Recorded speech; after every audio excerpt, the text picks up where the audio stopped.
Yeah, thank you. First of all, I'd like to thank the organizers. I'm very happy to present here our work on the energy of cold gases, which is a joint project with Maurice Brooks. So we've already heard something about cold gases on Tuesday by Florian and yesterday by myself.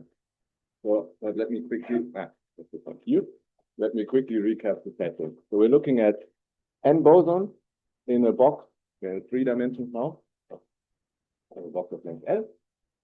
Since we're looking at bosons, we're looking at a symmetric wave function. And the system is governed by a Hamiltonian, given here. We have a kinetic energy part given by the Laplacian and a pair potential. And then, well, the Hamiltonian has a certain ground state energy, which we denote by En of L. And then what we're interested in is the ground state energy density in the thermodynamic limit. Meaning, we take the ground state energy divided by the volume, then N and L to infinity while keeping the density fixed. So it's a similar setting as yesterday, actually, but now we're interested in the dilute limit, meaning small density. So, okay. In the dilute limit, well, it's unlikely that particles are close, and in particular, it's unlikely that many particles are close at the same time. So most properties are described through two-body scattering. Let's briefly this. So we can describe the two-body problem in the via this minimization problem here in the relative coordinates. So what do we have? We have the interaction, and we have an F squared here, and we have twice the kinetic energy. So this gives us a functional, and we take the normalization so that F goes to 1 for large X. This is the, well, this gives us an energy 8 pi A, and well, the truth here comes from the fact that we have 2 particles and we're switching to the center of mass, but you have the interaction on one. So this is related to the energy of 2 particles in a large box. Okay? So how does this look like roughly? So the picture to have in mind is the functional here has a minimizer under certain conditions for V, which are satisfied in our case. And this minimizer satisfies the scattering equation here, so minus Laplace F plus 1/2 Df of 0. And so how does it look like roughly? If we here in red we have our potential, then well the F is small and the potential is large because we need to minimize this part here. And then it goes to 1 as like 1 minus A over X for X outside the range of potential. So this parameter A here, this is the two-body scattering length, and it will appear many times, is the effective range of the potential. So if we were looking, for instance, at a hardcore potential, like infinity within a certain radius and 0 outside, the scattering length would be exactly equal to that radius. So in some sense, at large distances, the potential looks like a hardcore potential with radius. So this is why it's an effective. And now with this, we can state what we mean by diluteness. Well, so the average volume that's available per particle is 1 over rho, just by definition. So this gives an average interparticle distance, rho to the minus 1/3. We just think about it as boxes, which at least heuristically works. So if this interparticle distance is much larger than the relevant length scale of the potential, namely A, then we're in the dilute setting. Or equivalently, if we rewrite it, we want rho A cubed to be small. And in that setting, well, we can look at the energy density, and we're not the first ones to do this, but there's a long history both on the physics and the math side. Let's look at the physics results first. So there are, now we're looking at the asymptotics for rho going to 0. So there are 3 terms written here, and then so this first term here is relatively easy to understand. I just told you something about the minimization for the two-body problem, giving something like 8 pi A, right? So this term you can think about as like the energy of 2 particles in a big box times the number of pairs. So this is relatively easy to understand. It's 4 pi A rho squared. And then there are corrections. A lot of the work in this area goes back to the work of Vogel-Lyubov, who had very important ideas that we will see here. And then the second correction here was computed by Li Wang Yang in 1957. And this third term, actually all in 59 by 3 different groups, Wu, Bugenholz, Pines, and Zavada. I think Wu was one issue of PIL faster than the other two, if I remember correctly. So I'll just call it Wu's term in the following for what is interesting about this formula is, well, how do you see the potential in the formula? You don't see any B, you only see A. So up to this precision here, the energy density depends only on the scattering length and not on any other parameters. And this is in fact expected to break at this next order. So at this order rho Q, this should not be true. And okay, also from the math side, there has been a lot of work going back to Dyson to derive the leading order term as an upper bound in 57. And then 41 years later, Steve Ingvarsson derives the corresponding lower. And the second order term was proved as an upper bound by Yao Yin for smooth potentials, and then generalized by Basti in a simple slide for, well, more general potentials, but still potentials that need some integrability conditions. So in this case, potentials have to be L3. So in particular, the hard core that I mentioned or other non-integrable potentials are open as an upper bound. In contrast to that, the lower bound is done also for non-integrable potentials in these two cases by Solovay, first for L1 potentials and then for also non-integrable. And well, for the third order, before our work, there was no result in the thermodynamic limit, but there was a matching result in the Gross-Pitayevsky regime, which if you think about the boxes I showed in the beginning, we take L such that, well, the density is fixed in our limit of n and L of infinity, whereas the Gross-Pitayevsky regime effectively corresponds to picking L proportional to n. So the density goes to 0. And in that case, it was derived by Tarati or Deati. Okay, so what do we add to this? Well, we add basically that this formula is correct as an upper bound under certain conditions. So yeah, this is our result. I will comment on the assumptions in a second. We have, yeah, exactly. We have this upper bound with the correct third order constant and the supposedly correct fourth order scaling in rho, but our constant is certainly wrong. And what do we need to assume on the potential? So we want the potential to be in L2. This is because we're relying heavily on Fourier transforms existing. And yeah, we want it to be radial and to have compact support. The compact support property could probably be weakened by, like, if you have some sufficiently rapid decay, you could probably make it work as well. And we want, so we can allow small negative parts of the potential, but we want it to be still essentially repulsive in the following sense. And we don't want the negative part to be so big that it really massively changes the system. Precisely, we want these to be stable, such that thermodynamic functions make sense. We want an effective repulsion, so strictly positive scattering length, and we want that V does not emit negative energy to body bound states. If there are such bound states, different things happen. System is very good. Okay, well, in this case, we have this upper bound. And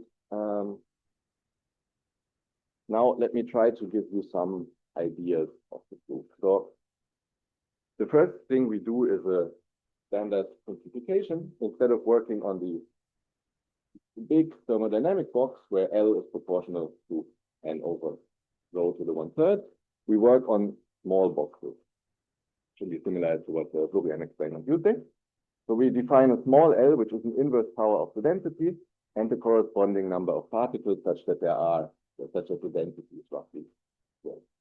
And then we work on these small boxes, and for simplicity, because it's the easiest to work with, we use periodic boundary conditions. And the point now is, if we can construct a good trial state on the small boxes that have roughly the right energy density, then it's going to give us the upper bound that we want in the thermodynamic system. Because So we go from periodic boundary conditions to Dirichlet boundary conditions on these slightly larger boxes, and then we just copy the energy densities data. And so there are some boundary effects, but this formula here is the key. The energy density in the thermodynamic limit is bounded by this is the periodic energy density on the small box plus the boundary term. And for us, this boundary term is small enough if this lambda here is larger than 3. But in fact, we could pick any lambda. So I guess you believe me that if these boxes are small enough, they're big enough, then the boundary effect from that. Okay. And the advantage is now that we can study this quantity here in the limit of small l and small n going to infinity, while the density goes to 0. Okay. Now, besides this, we also switch to the Fock space. So we construct a trial state that has, in expectation, the right number of particles and not the pure space. Yeah. Okay. So we need a good trial state on these small boxes. And how do we achieve this? And first of all, we write the Hamiltonian in second quantization. So we have this torus of length small l. Corresponding to that, we have a dual lattice of the momenta of the eigenfunctions. And so we write the Hamiltonian in second quantization, have the kinetic part and the integral. And now, well, here's our trial state, and I will try to sketch a little bit what the spirit behind it. So we take the vacuum state and we apply 3 transformations. The idea here is to 3 unitary transformations, so the thing is obviously wrong. The spirit here is to consecutively make the state more and more correct in some sense. So this W here implements the condensate, because we know most of the particles should be actually in the same one particle state. If you remember the pictures that Florian showed, this is like the majority of particles, and then we add corrections to this. First pair correlations and then cubic correlations. So let me sketch how we do this. So for the condensate, we know that, so if there was no interaction, we knew that this term was not there. All the particles would just be in the constant function because this minimizes the kinetic energy. Now we still put a lot of particles into this constant function, and we do this by a Weyl transformation. So basically what this does is it leaves invariant all the operators AP for P is non-zero, and it shifts the 0 mode by a number value. So this is basically mathematically implementing an idea that goes back to Bose, who looked at this interaction and just distinguished cases between indices being 0 or non-zero and replaced the 0 ones just by numbers. So this is doing something very, very similar. And then, well, if we do this, the most simple upper bound we could get is if we then forget about all of these things, but just use the vacuum as a state. This is a very naive attempt, and actually it's not even correct to the leading order. If you did this, you would just get, well, the energy of the constant function. What is this? If you, you have no kinetic energy, but here you're just going to get the head of 0. So this is not even true for the leading order, because the head of 0 is larger than. Okay, so we need to add correlations to this. And also this goes back to the work of Vogel-Lyubov. So he did this replacement of, replacing the 0 modes by numbers n0, and then argued basically that the more frequently n0 appears, the more relevant is the term. So the term where all of the operators are replaced by n0, this gives us this constant. So then the next relevant terms are quadratic. And if you do this, you end up with a quadratic Hamiltonian, where now, there are no cubic and quartic terms anymore in creation and annihilation operators, but rather you get a quadratic Hamiltonian, where now there's a prefactor rho because we replace 2 operators by square root of n, so this gives us a density. And also here we replace V by Vf. This is the right dependent on potential. And what Bogoliubov realized is that such a Hamiltonian can be diagonalized explicitly, and this is also what gives us the right correlation. So we can define an operator that creates pairs of momenta p and minus p with certain coefficients here. And then we can use the operator e to the b star minus b. This is the Bogoliubov transformation, and it acts on annihilation and creation operators like this, so you have the cos and the sin. And then you can check that it actually diagonalizes this diversity. And, well, okay, so Bogoliubov transformations have been used in many works to implement correlations. Let me just mention this one by Vukato-Benekit and Bushline on the spectrum in the Kostytevsky limit, because, yeah, but it's relevant for our techniques. And in fact, in this one, maybe this is more common for the expert, there are two Bogoliubov transformations, one with like a scattering solution acting on high momenta, which you can also see appear from here. Like if this p is very large and you can expand the log, you get something like b f hat over p squared, which is just definitely. All right. And then in order to go beyond this, we need more. So we have a condensate, we have pair excitations on top. If we apply these two transformations to our Hamiltonian, it turns out that, I mean, there are many terms, but the ones that are relevant are the ones that are listed here. So there's a constant, this is easy. Then there's the kinetic energy term. There's this quartic interaction term. And then there's this cubic term that creates or annihilates triplets of particles. And so how do we get a good upper bound at this stage? Let's assume that this is our full Hamiltonian, and how do you get a good upper bound? Well, again, the most naive approach at this point is to just plug in the vacuum. If you do this, well, you just get out this constant here, essentially, which gives the right leading order and the correct scaling of the second order. This is similar to an upper bound done by this line. And in order to go beyond this, you need to include triplet excitation, which is related to the cubic cycle. So this is already in the work of Xiao Yin and Bastian for the Lee-1 answer. And we know that for the Wu term, we already know from the work in the Kostytevsky regime by Karate Olderty from Bastian, who use a very similar structure in the end, that also the third order correction comes from triplets. And well, if you look at the original paper by Wu, he talks about second order perturbation theory with intermediate free phonon states. And maybe I can quickly sketch where this comes from. So assume you want to find an upper bound for this Hamiltonian. You have kinetic, potential, and cubic term. Let's forget about the potential because it's quartic and difficult. Let's just use the kinetic energy as the unperturbed Hamiltonian. Then you know the ground state, it's the vacuum, right? And then let's treat this cubic term here as the perturbation. So what does perturbation theory suggest? To take as a correction for the state, where you take the ground state of the unperturbed thing, you apply the perturbation, and then you apply a result. So we do something similar. If you take omega, you apply C star, and you apply the resolvent, then you get something like this. So the 1 over k just turns into this resolvent with 3 momenta. And this gives us here our operator A star. And, well,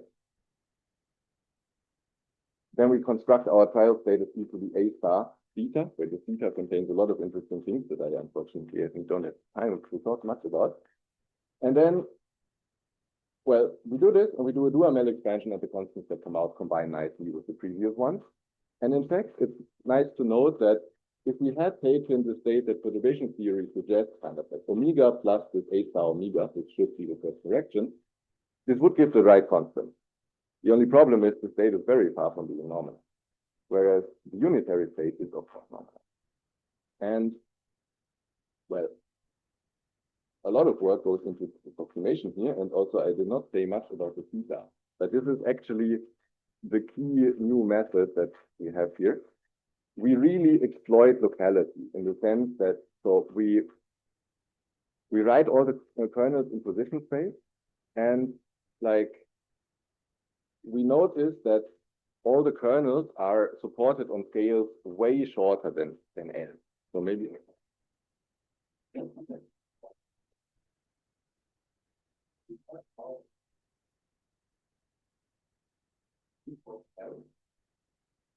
now let's say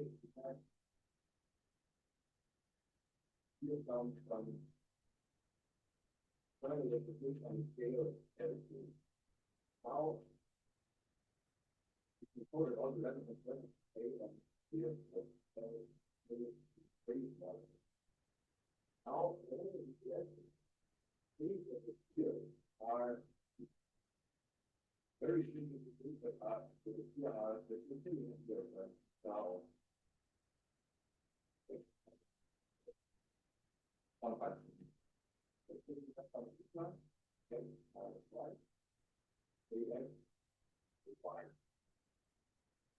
Now,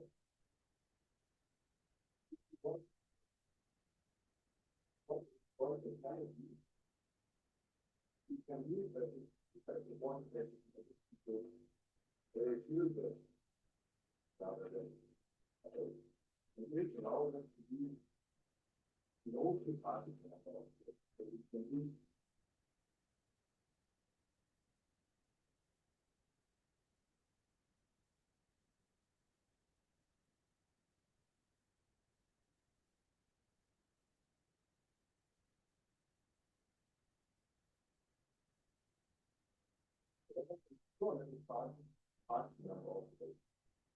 but you support that you allow us to look at the open party.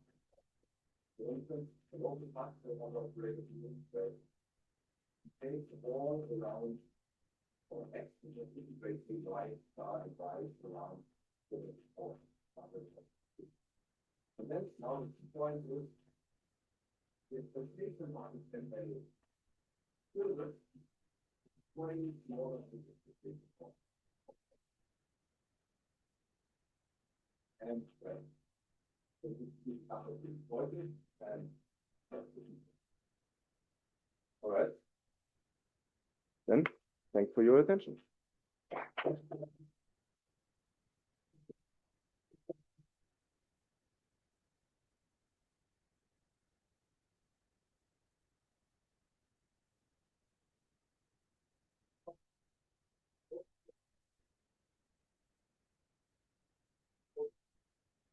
And in the end, we smooth out everything.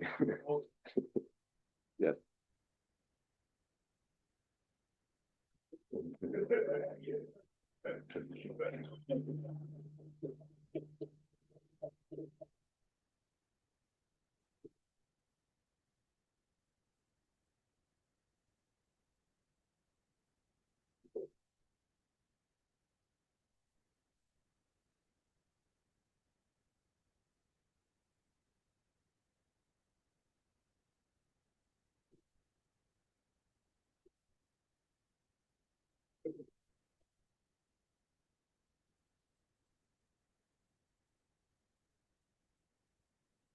Yes, well, first of all, thank you for giving me the opportunity to present, and also thank you for being here.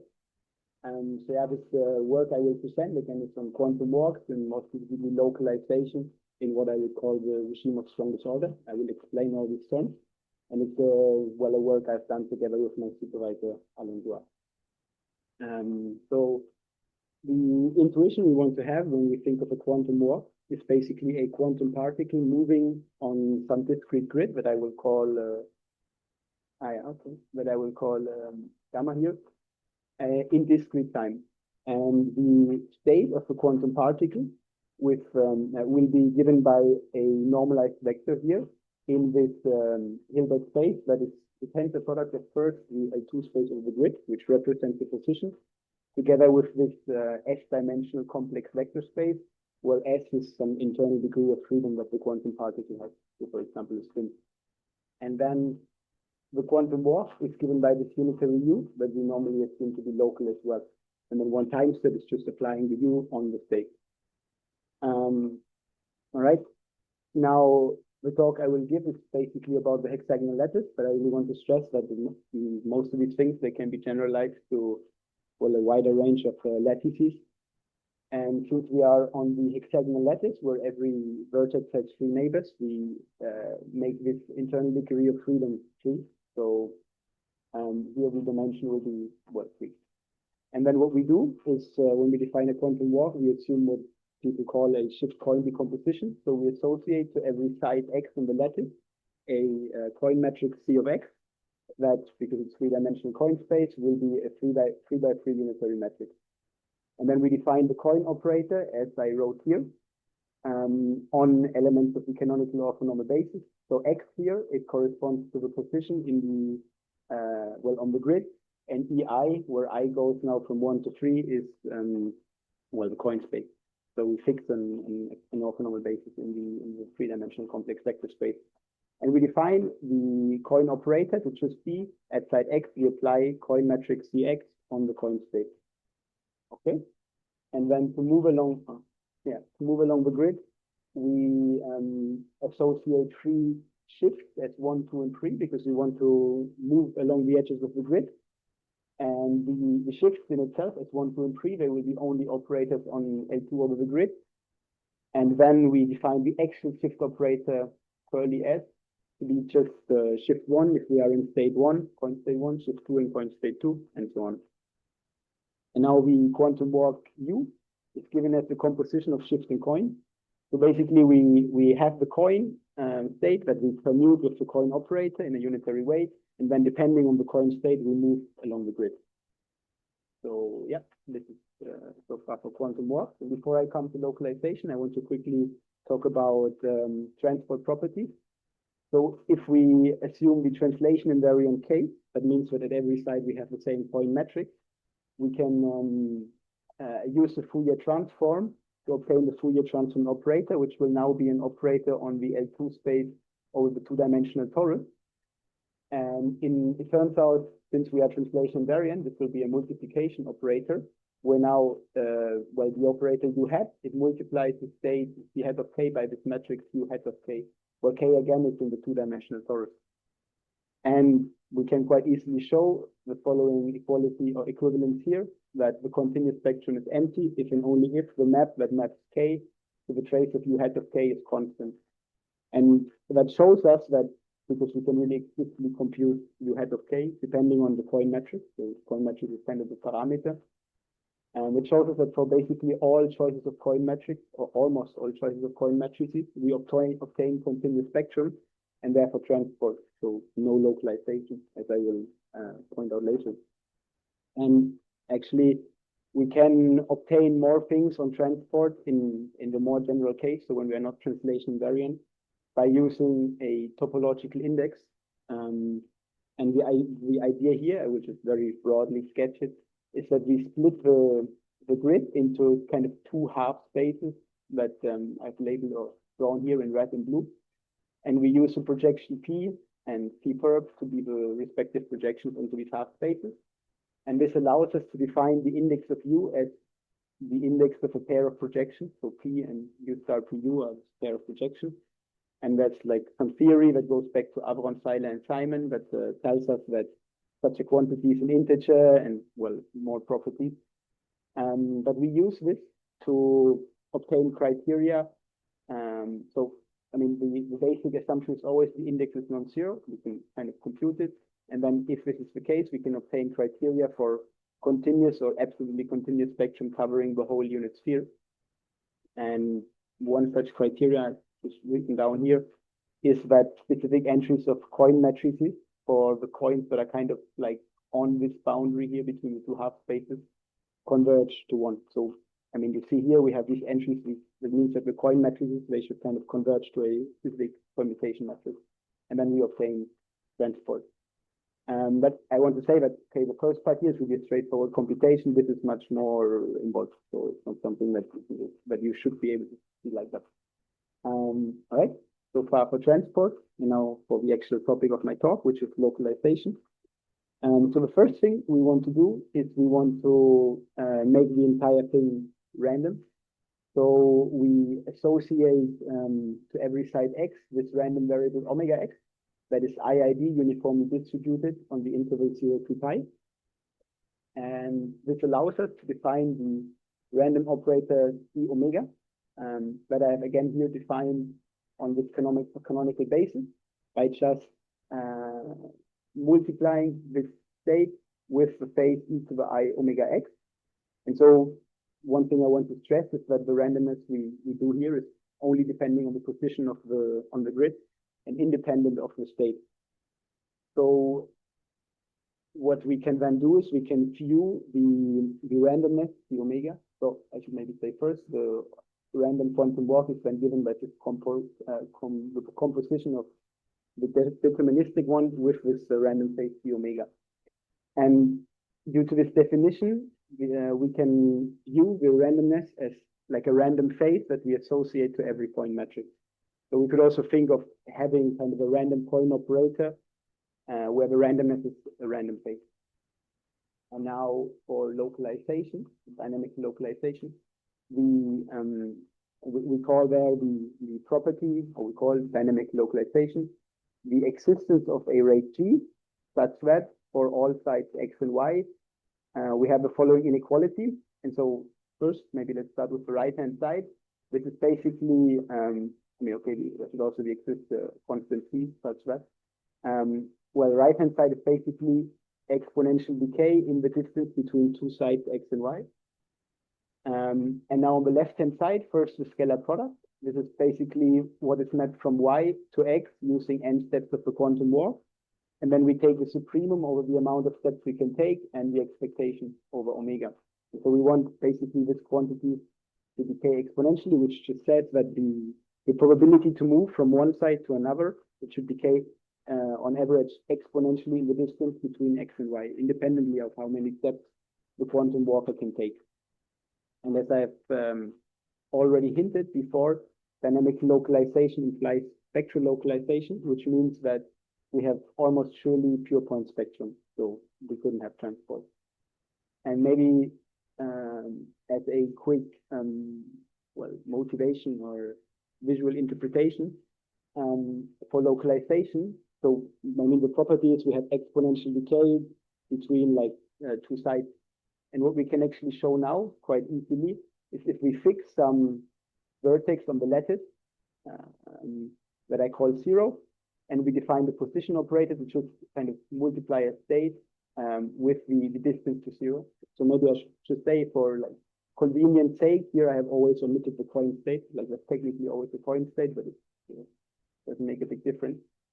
When we compute this quantity here, which is supposed to tell us like after n steps of the quantum walk, how far do we move away from where we start, which is this root 0. And then we can quite easily compute this using what I would call Parseval's identity and use on this expectation the property of dynamic localization. So instead of summing over x, we sum over all distances from the root to x. And then we pick up, the e to the minus gn, it comes from localization, e as well. And the Sn is the sides of the sphere of all sides x that are exactly at distance n from root. And now if we want this thing to be finite, and that for that we need that this sphere Sn has size that is kind of sub-exponentially growing with a rate that is smaller than g. Because then if we plug in this rate here, we would get something that is finite for all n. And that tells us that kind of the expected average spread is bounded, so we kind of stay where we are.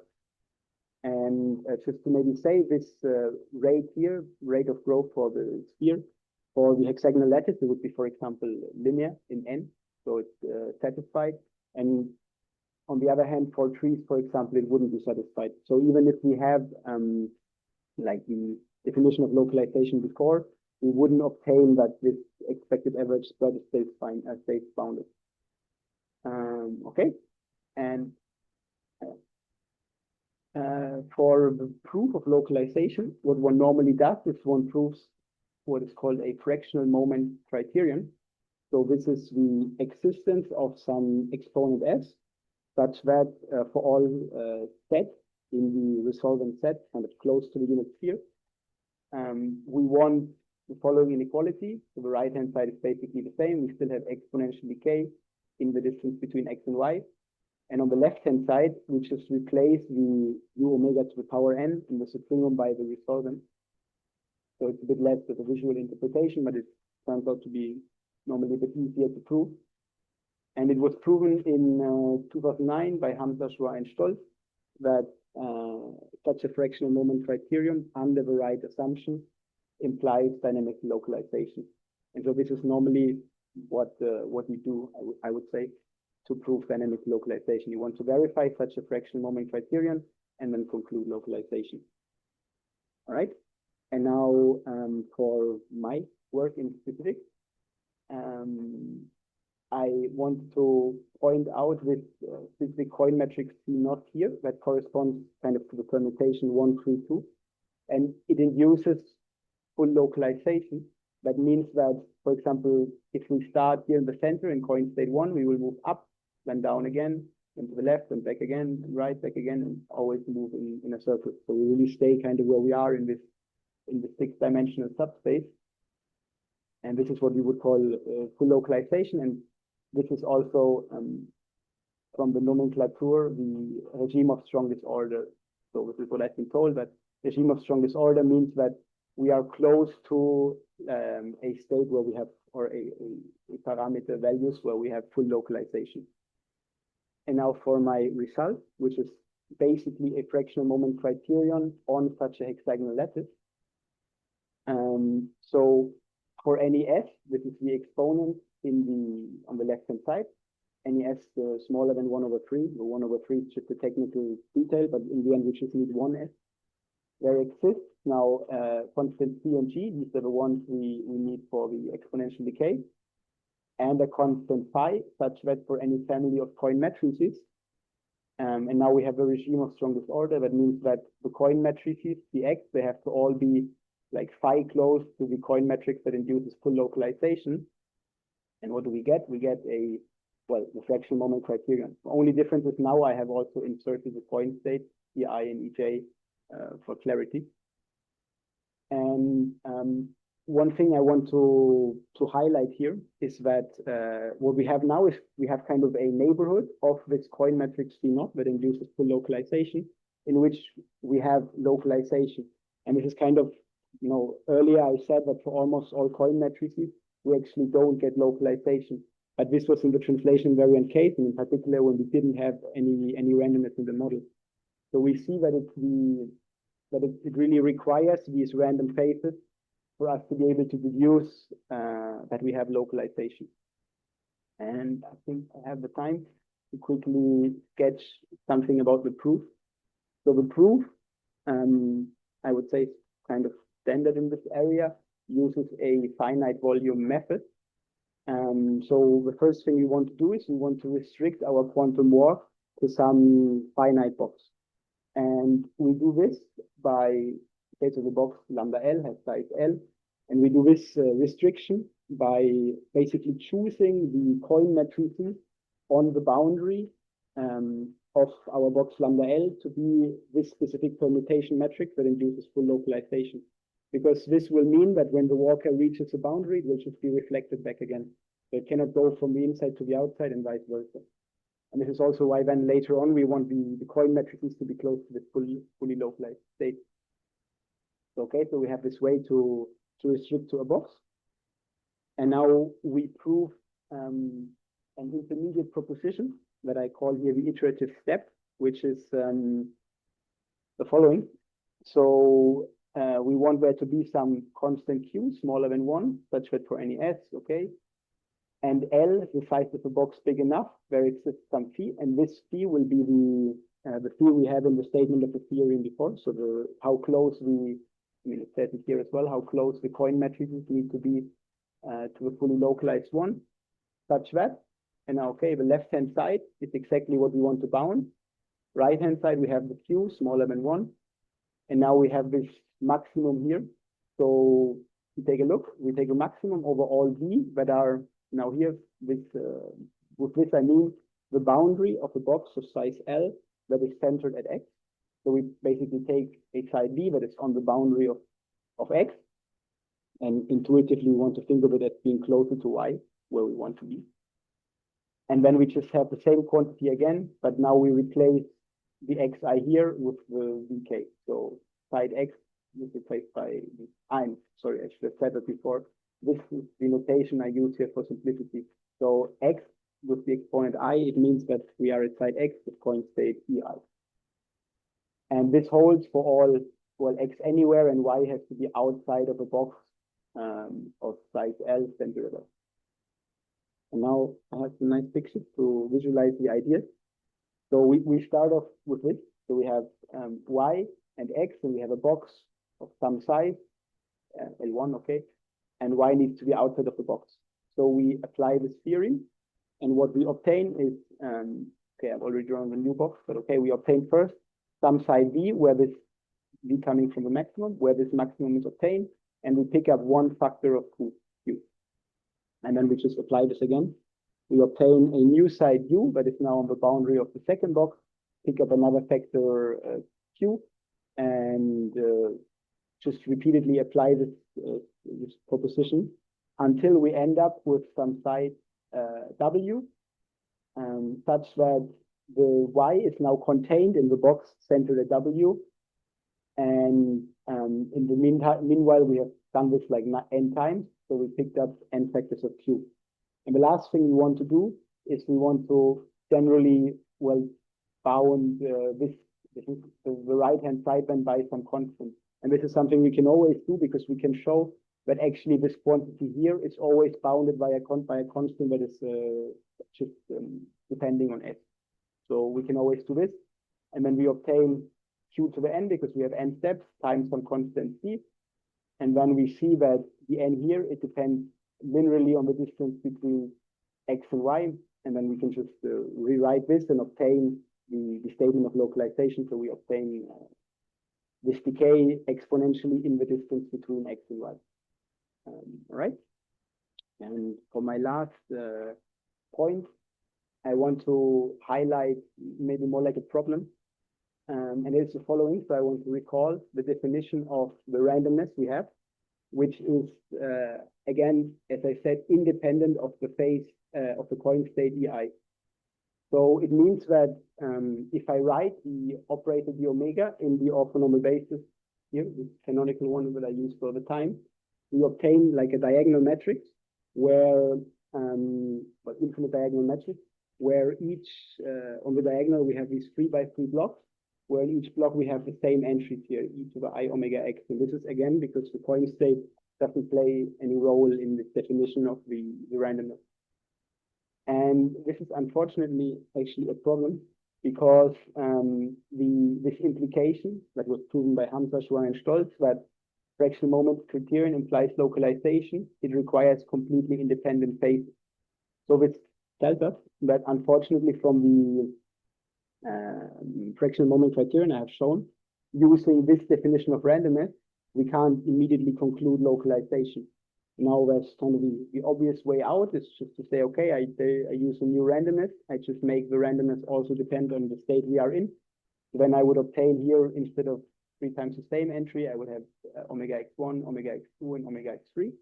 And then we would be IID, and we can just apply this implication here. But we would lose the nice property that the randomness is kind of a random phase that we associate to each coin matrix. So it's not, I mean, it's a way out, but it's not necessarily the nicest way out. And so together with my supervisor, Alain Joie and Simone Vassou, we are trying to generalize this because at least we are under the impression that it doesn't seem like a more deeper problem, but more a mathematical technicality. So yeah, this is hopefully maybe content of a future work. And if you have any ideas or questions, you can just ask me or talk to me. But yeah, that's all I want to say. So thank you for your attention.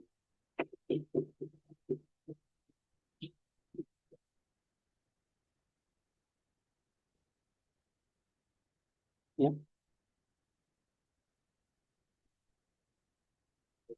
Yeah.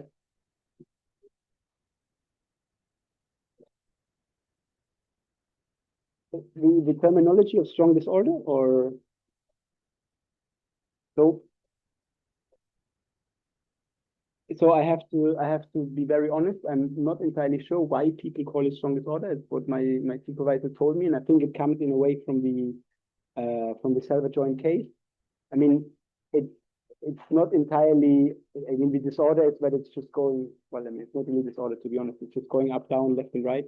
So I'm honest. I don't really know the terminology, but it really, it goes up, down, left, right all the time. Yeah.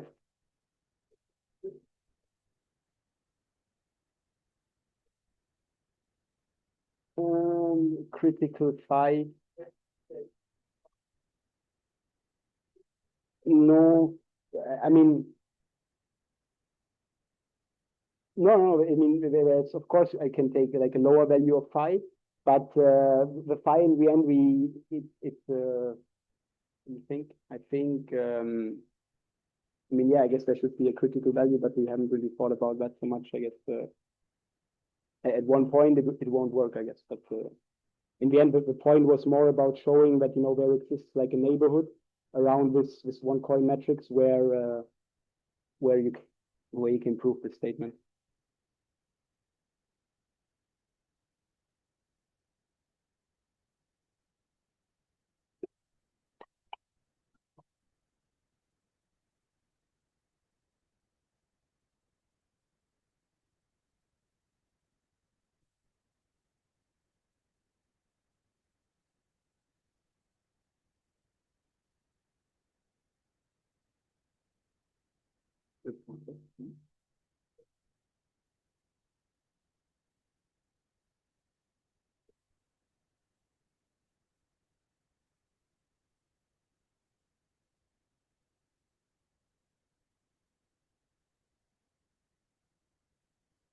Yeah, great.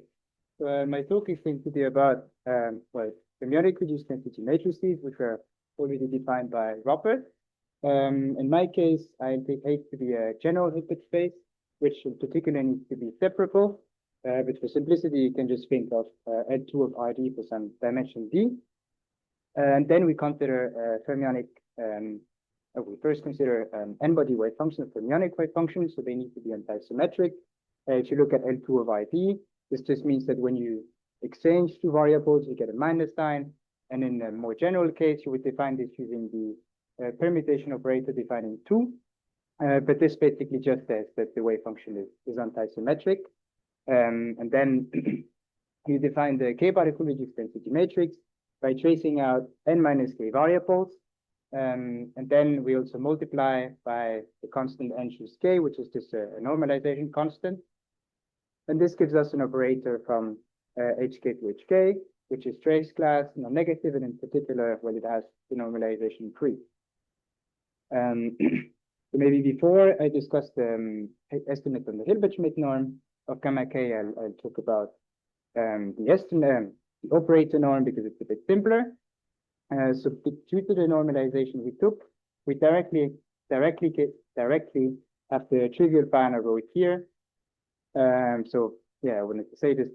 The operator norm is also the largest eigenvalue of the reduced density matrix. And what you may ask is, well, is this optimal? As you most likely know, at least for gamma 1, this bound is optimal for bosons, but it's not optimal for fermions. For bosons, you take Bose-Einstein condensate. And for fermions, you might know that for gamma 1, you have the Pauli exclusion principle that says that you expect this to be bounded by 1, which is much better than the n you would get from the estimate 4. And in particular, this estimate is optimized by Slater determinants. Here, the important thing, an important thing about Slater determinants is that not only do they have one eigenvalue, or not only is the biggest eigenvalue equal to 1, all the n eigenvalues of the one particle reduced density matrix are equal to 1. And this works for high order density matrices as well. And then for gamma 2, Yang proved a similar bound. We proved that the two particle reduced density matrices obey the bound of order n.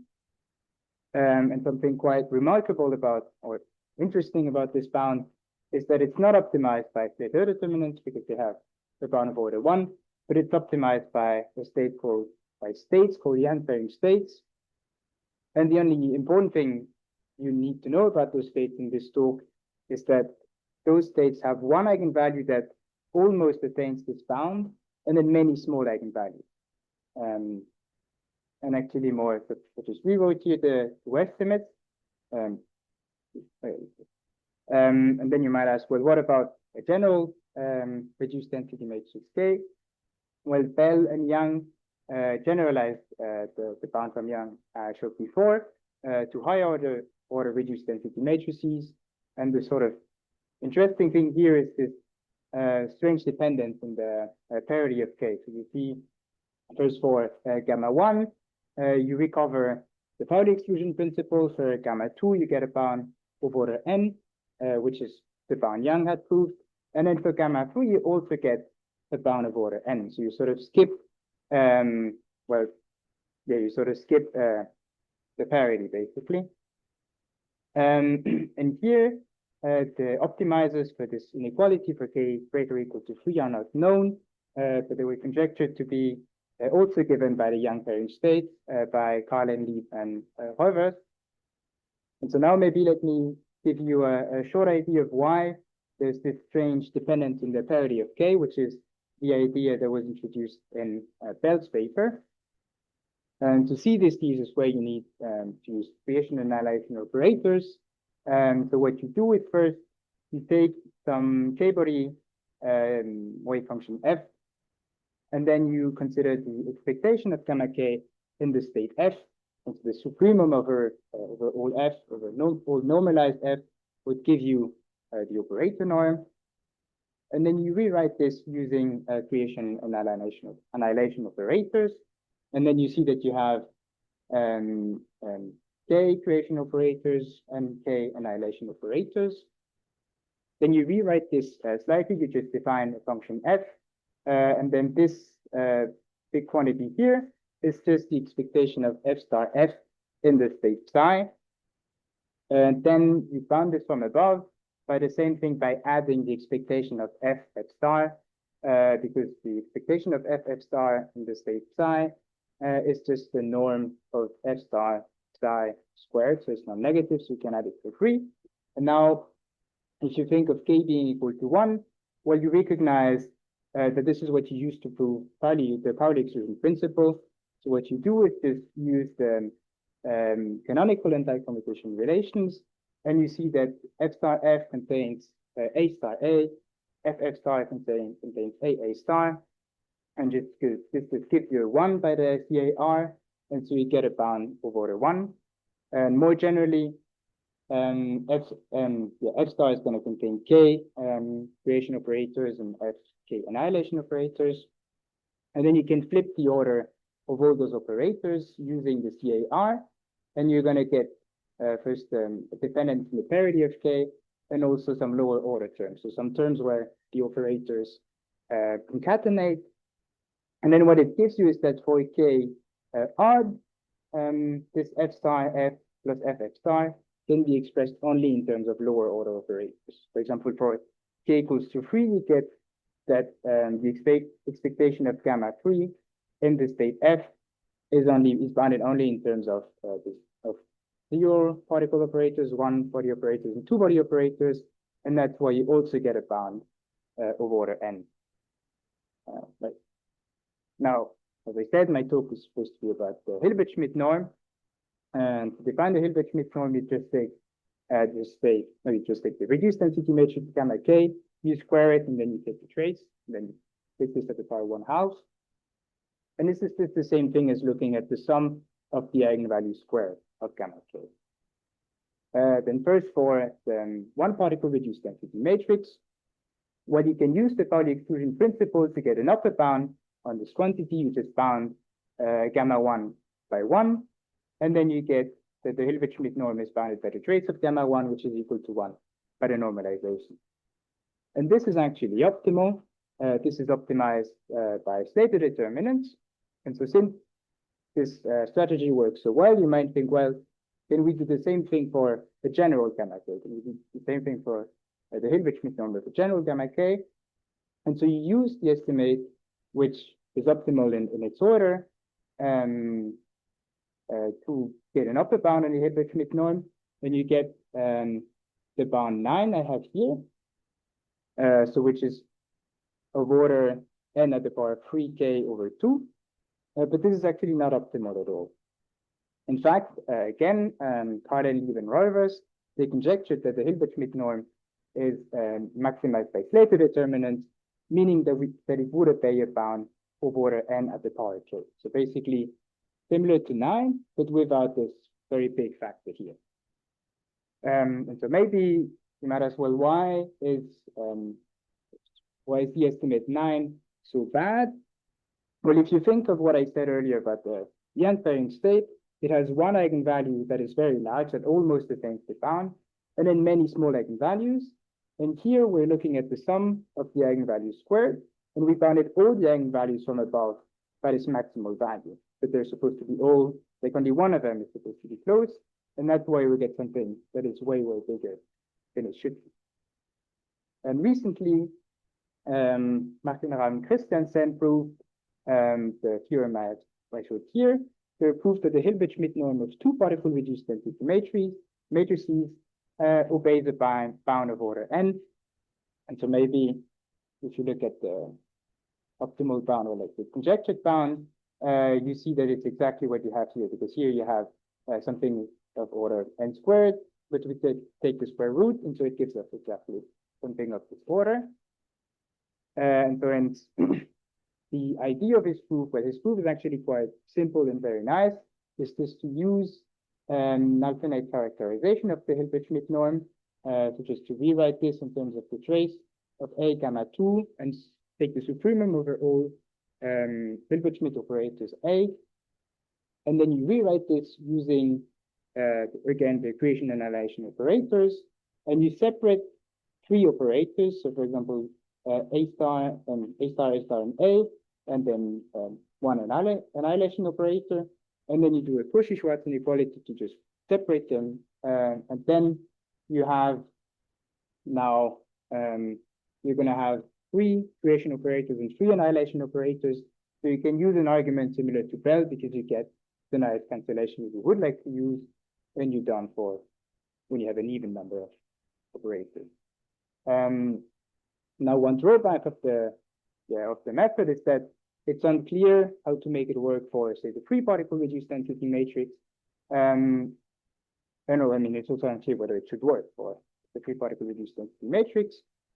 But recently, I generalized the bound of Martin to, well, a general reduced density of K particle reduced density matrix. But I used a very different strategy. So I did not use second quantization at all. I expand psi in terms of Slater determinants, and then I just rewrite the Hilbert-Schmidt norm in terms of those Slater determinants, which gives a quite complicated expression. And what you first do is that you can rewrite this expression in a simpler form, but which is still quite complicated. That's why I didn't write it down. But the important thing is that when you rewrite this, you have some signs of permutations that come out. And then what you need to do is to sort of identify estimates that use the sign of those permutations to get cancellation and to get a bound that is small enough. And so when you work with creation annihilation operators, those cancellations just happen for you. You don't have to do them by hand, but here you have to, and that's why the proof is much more technical than Martin's proof, etc. So maybe now to finish, the motivation behind why Eric Harlan, Elliott Even, Colin Roivers made this conjecture was actually to look at the von Neumann entropy of reduced density matrices. So to define the von Neumann entropy, you take the trace normalized reduced density matrix. So you just remove the prefactor n choose k, and then you take the trace of gamma k minus the trace of gamma k times log of gamma k. And the idea is just that you would like to know which state would minimize this entropy. And by Jensen's inequality, you can directly bound the von Neumann entropy from below, just in terms of the Hilbert-Schmidt norm. And so if you Yeah, and then using the bound that I got and that Muffin got for k equals to 2, we directly get this lower bound here, which is optimal in order, and it's actually conjectured that this bound is also attained by the Slater determinant. So basically that the Slater determinant minimizes the von Neumann entropy. But again, this is also open because, yeah, I forgot to mention this, but in both cases, the constants are not optimal, and it's conjectured to be given by the Slater determinants, but it's not known. Yeah. And also, yeah, there's one last word maybe about the bound polythene.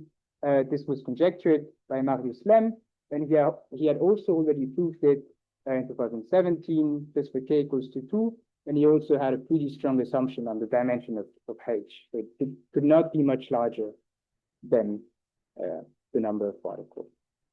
With this, well, thank you for your